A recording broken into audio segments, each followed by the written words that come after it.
Assalamualaikum warahmatullahi wabarakatuh. Jumpa kembali dengan Bu Umi. Gimana kabarnya anak-anak hari ini? Sehat semua kan? Bu Umi percaya, yakin kalian tetap semangat ya, walaupun pembelajaran masih secara online ya. Di sini Bu Umi langsung pada pertemuan hari ini Bu Umi langsung bahas tema 5.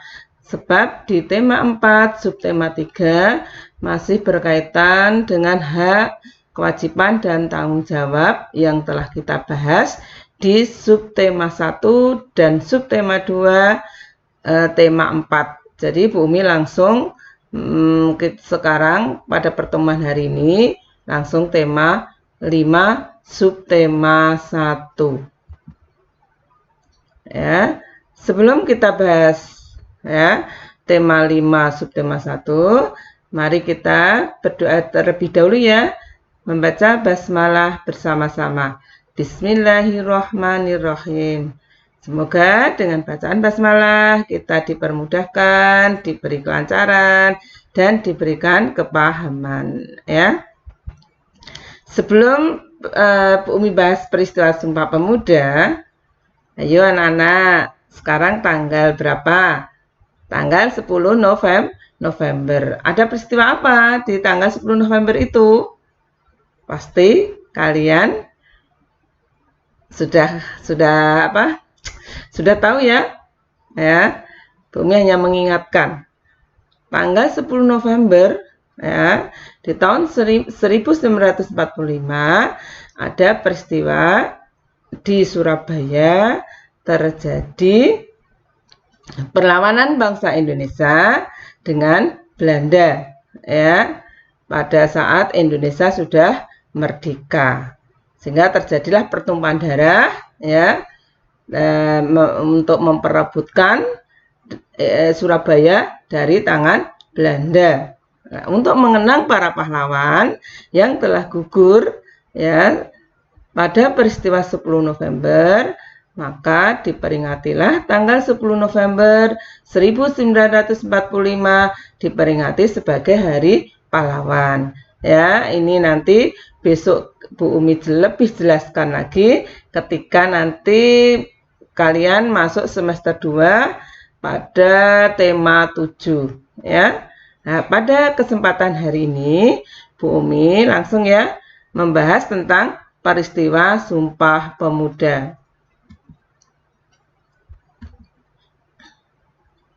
Peristiwa Sumpah Pemuda. Ya. Sumpah Pemuda ini merupakan salah satu peristiwa penting dalam sejarah nasional Indonesia.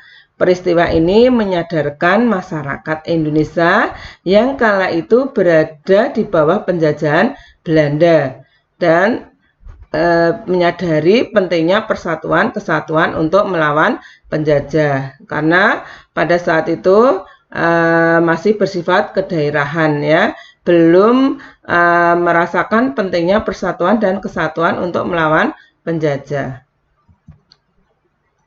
ya, sehingga para pemuda karena menyadari hanya pentingnya persatuan dan kesatuan untuk melawan penjajah, khususnya pada saat itu adalah penjajahan Belanda.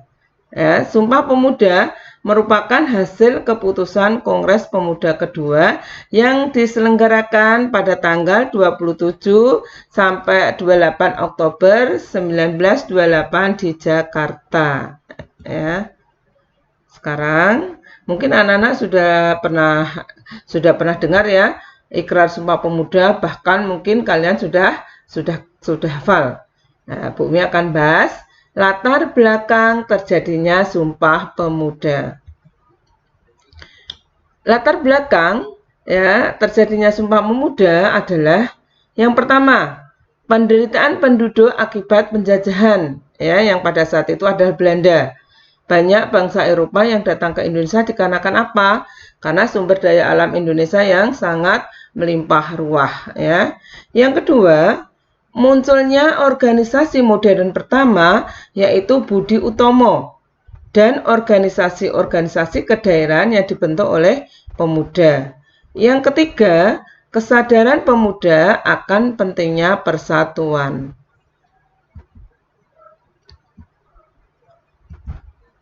Ya, tadi sebab-sebab terjadinya Sumpah Pemuda atau latar belakang. Sekarang bagaimana proses terjadinya Sumpah Pemuda?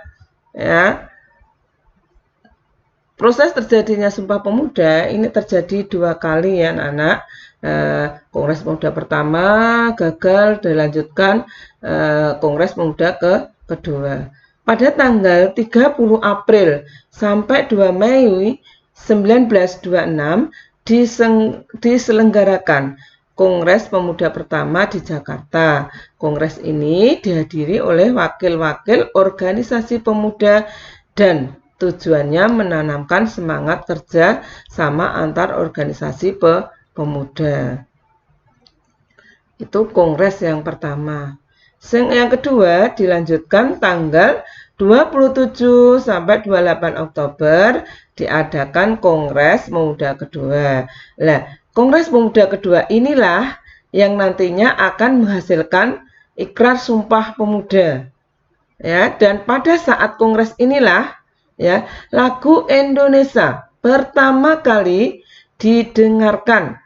Ya, bukan jadi lagu kebangsaan Indonesia khususnya yang kalian dengarkan ketika upacara hari Senin itu bukan ketika 17 Agustus, tapi pertama kali didengarkan lagu Indonesia Raya itu adalah ketika Kongres Pemuda kedua. Dan lagu Indonesia Raya itu diciptakan oleh Wage Rudolf Supratman. Ya. Jadi ingat ya, Indonesia Raya pertama kali dinyanyikan pada saat Kongres Pemuda kedua.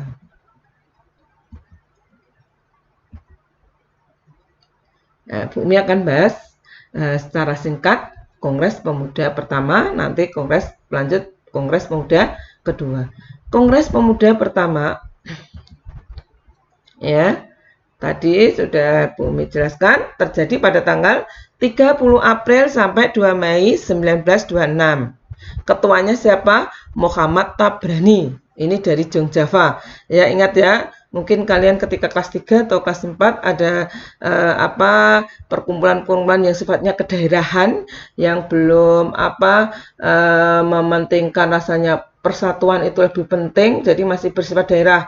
Java, Jong Java, nanti Sumatera, Jong Sumatera, Ambon, Jong Ambon ya. Nah, pemuda ini ingin menyatukan semua pemuda yang ada di Indonesia ya, kayak misal sapu lidi. Ketika kalian hanya satu lidi, mudah dipatahkan dan tidak bisa untuk digunakan. Tapi ketika sapu lidi ini digabung menjadi satu, akan terjadi persatuan sehingga mudah dipatahkan. Ya, ini ketuanya Muhammad Tabrani, ya, berasal dari Jong Java. Wakil ketuanya Sumarto. Sekretarisnya adalah Jamaluddin Adinegoro. Adinegoro itu dari Jong Sumatranan Bon. Bendaranya berasal dari Suwarso, Jong Java. Nah, Kongres Pemuda pertama itu menghasilkan yang pertama, merdekanya Indonesia dari penjajah. Itu merupakan cita-cita seluruh pemuda Indonesia. Jadi bebas dari belenggu penjajahan. Yang kedua, seluruh organisasi kepemudaan bertujuan untuk menggalang persatuan dari Jong tadi ya, ingin menggalang persatuan menjadi suatu organisasi kepemudaan. Itu hasil Kongres Pemuda pertama. Paham ya anak-anak? Adapun tujuan setelah adakan kongres menghasilkan ya, tujuan Kongres Pemuda pertama adalah untuk mencapai perkumpulan pemuda yang tunggal, jadi satu, tidak ada organisasi lain, sudah menjadi satu organisasi, satu kekuatan untuk melawan penjajah. Yang kedua, membentuk suatu badan sentral untuk membentuk persatuan, kebangsaan, dan mempererat hubungan serta perkumpulan-perkumpulan pemuda kebangsaan. Yang ketiga, mencari dasar-dasar persatuan, adat istiadat, kedudukan perempuan, dan bahasa kebangsaan. Itu tujuan Kongres Pemuda pertama yang dilakukan pada tanggal 30 April sampai 2 Mei 1926. Sekarang kita bahas Kongres Pemuda kedua. Kongres Pemuda kedua dilaksanakan tanggal 27 sampai 28 Oktober 1928. Kongres Pemuda kedua ini dihadiri oleh sekitar 750 peserta utusan dari berbagai organisasi pemuda. Kongres Pemuda kedua menghasilkan keputusan yang sangat penting dalam sejarah bangsa Indonesia, yaitu Sumpah Pemuda. Adapun ketua Kongres Pemuda kedua dipimpin oleh Sugondo Joyo Puspito, ya, dari Persatuan PPI, dan wakilnya adalah Joko Marsaid dari Java. Hasil Kongres Pemuda kedua yang pertama adalah lagu Indonesia Raya diterima sebagai lagu kebangsaan Indonesia.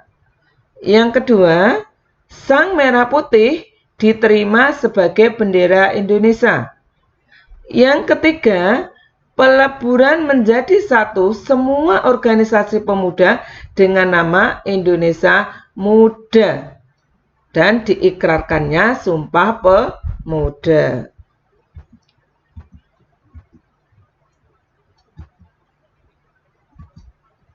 Adapun isi Sumpah Pemuda, anak-anak mungkin sudah pernah dengar, mungkin sudah hafal ya. Isi Sumpah Pemuda.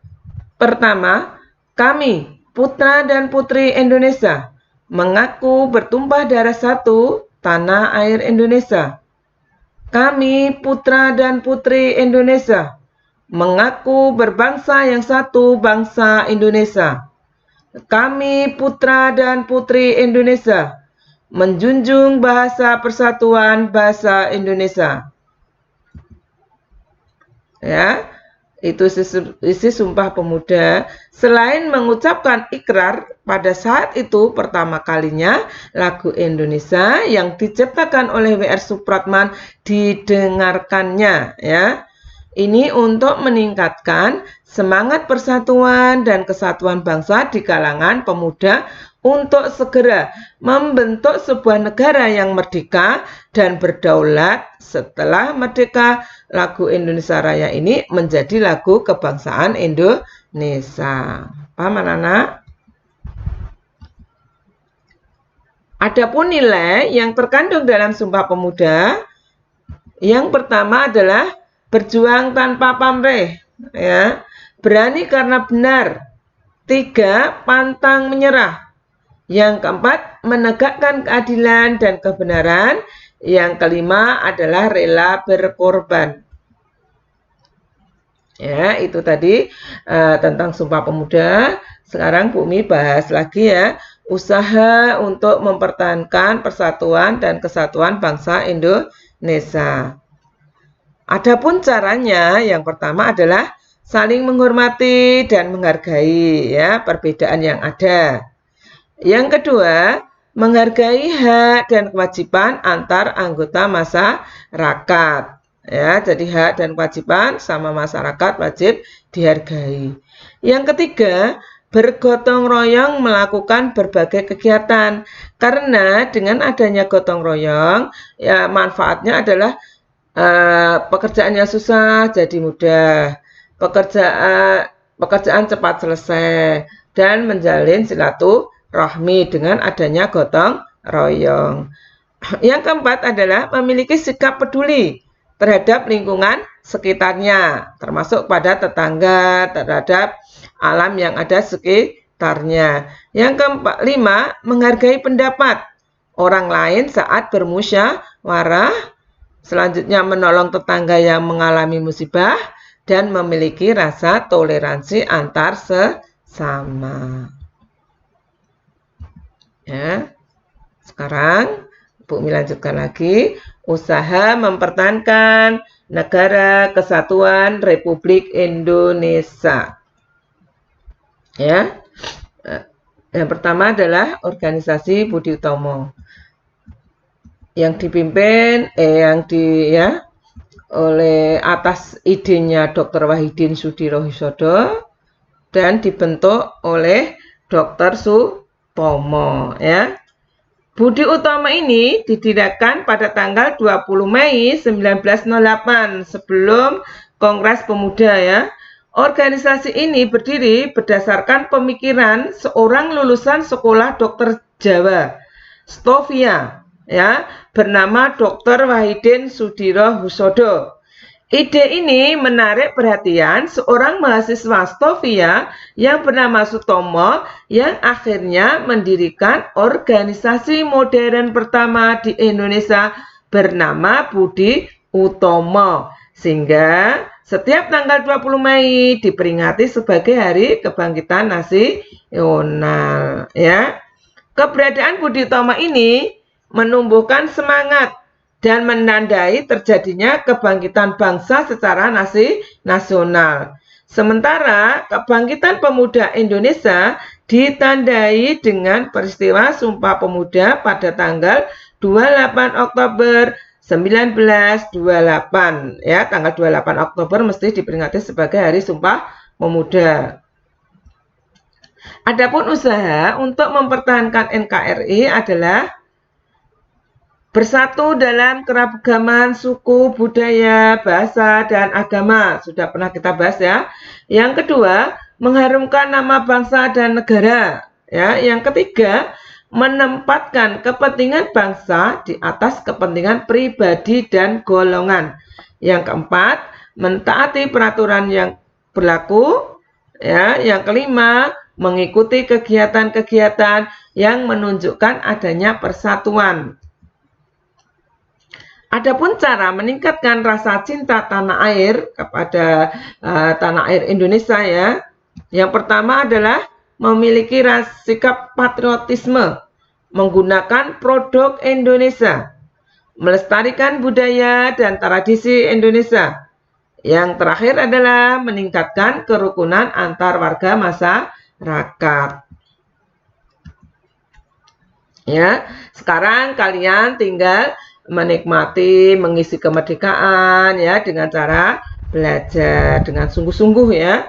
Pada masa saat ini, usaha mempersatukan bangsa juga masih sering terancam oleh gerakan-gerakan dalam masyarakat yang ingin memecah belah Negara Kesatuan Republik Indonesia. Di antaranya apa? Gerakan Aceh Merdeka atau GAM, ya, dan gerakan OPM, Organisasi Papua Modern, ya.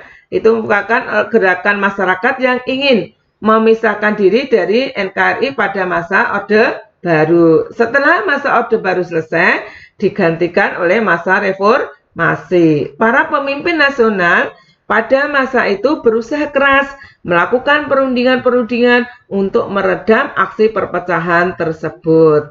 Ya, salah satunya adalah Presiden keempat Indonesia, yaitu Ki Haji Abdurrahman Wahid. Ya, beliau merupakan salah satu tokoh nasional yang membantu upaya perdamaian untuk mengatasi perpecahan tersebut, ya. Mungkin pertemuan hari ini Bu Umi cukupkan sekian, ya. Kalian tetap semangat, kalian tetap berdoa. Semoga kita bisa kembali belajar secara tatap muka. Dan Bu Umi ingatkan kembali, jangan lupa, ya, sholat 5 waktu tepat waktu, murojaah, sholat duha, bisa ditambah lagi dengan sholat malam. Insya Allah kalian menjadi anak soleh, solehah yang akan membanggakan kedua orang tua kalian. Cukup sekian, apabila ada kata yang salah, Bu Umi mohon maaf. Wabillahi taufik walhidayah. Wassalamualaikum warahmatullahi wabarakatuh.